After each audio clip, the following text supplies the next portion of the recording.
Hi there, this video is a wee bit abstract, but this is some basic principles of behaviour modification that I think are kind of useful for everybody to know, so I thought I would explain them. And so, yeah, hang in there with me for a couple of minutes, because as I said, this is a wee bit abstract, but is worth at least trying to understand, because once you've got it under your belt, it's really easy. It's just kind of intimidating to start out with. Right, so we've got these 4 different kinds of things in these quadrants. So these top 2 are things that increase a behaviour. So positive reinforcement and negative reinforcement. Now, positive reinforcement is when you do something and you get something good. So a little kid nags their mum and they get a chocolate bar. So that's positive reinforcement. So that is going to cause the behaviour of nagging mum to increase, right? So the person does something and receives something positive for it. That's called positive reinforcement. The other thing that can cause behaviour to increase is what we call negative reinforcement. Now, for example, research on smoking has shown that smoking is mostly maintained by negative reinforcement. And what that means is that it's maintained, the behaviour is maintained by taking something away. And it's by taking something aversive away. So in the case of smoking, that aversive thing is that that smoking takes away the craving to smoke, right? So often people think of smoking as they do it because it gives them something, like it gives them a little bit of stimulant. But the research on smoking indicates that smoking is mostly maintained by the fact it takes away the craving to smoke. So every time that someone smokes, they get that dependence happening where the cravings to smoke kick in sooner and sooner and sooner. So they're kind of on that constant cycle of wanting to smoke more and more frequently. So and that's kind of interesting, I think, for people to consider with any, particularly with any sort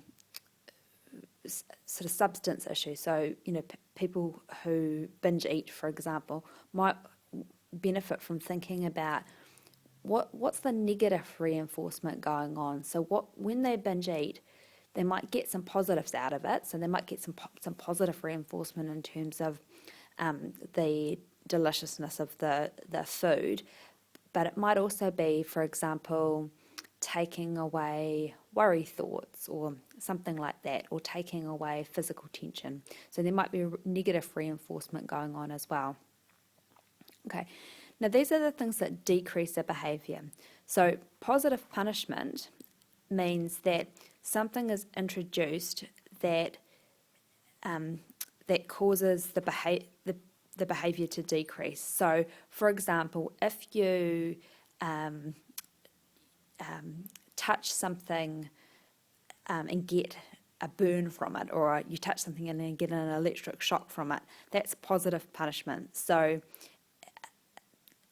rather than taking something away, it is the introduction of something aversive that decreases the behaviour.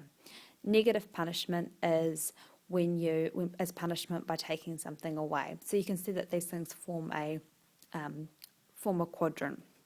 So an example of negative punishment would be that a child gets a toy taken away if they are not playing with it gently enough, or something like that. And the other thing that's really important in terms of understanding why behaviour continues or doesn't continue is ignoring. So often the fastest way to extinguish a behaviour is ignoring. So if you imagine that somebody is doing an experiment where they are giving smiles to other people, if the person doesn't get responded to, they're likely to stop smiling at others fairly quickly. So not getting responded to is one of the quickest ways to extinguish a behaviour. And where that shows up is, all those kind of super nanny type shows where they, have a little kid that is, getting out of bed a million times a night, and the parents are told not to give any attention, to just, when the kid comes down, to just gently lead the child back up to bed, with giving them sort of as little attention in the process, because attention is one of the biggest, most powerful positive reinforcers. So extinguishing a behaviour by removing the reinforcement and ignoring is a very effective way of extinguishing a behaviour. And sometimes people accidentally do that with wanted behaviour. So let's say with couples, maybe a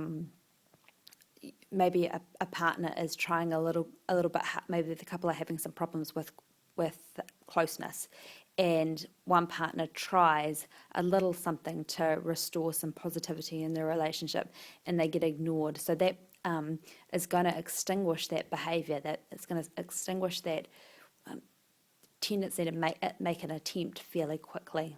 So it's really important to give a little bit of positive reinforcement if you want a behaviour to continue.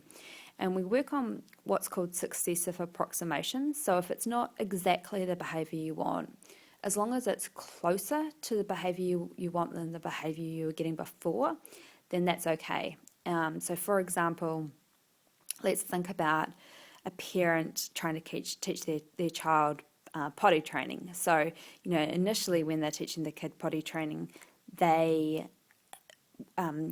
reinforce the kid for telling them that they've been to the toilet and that they need to go to the toilet even if they've already done it in their pants. So like if a kid has already pooed and then comes to mum and says, I need to go to the toilet, mum will go sit the child on the toilet even after they've already done it in their pants, right? So that's successive approximation. So telling their mum that they need to go to the toilet even afterwards is still closer to the wanted behaviour than what was happening before. So that's kind of how that works.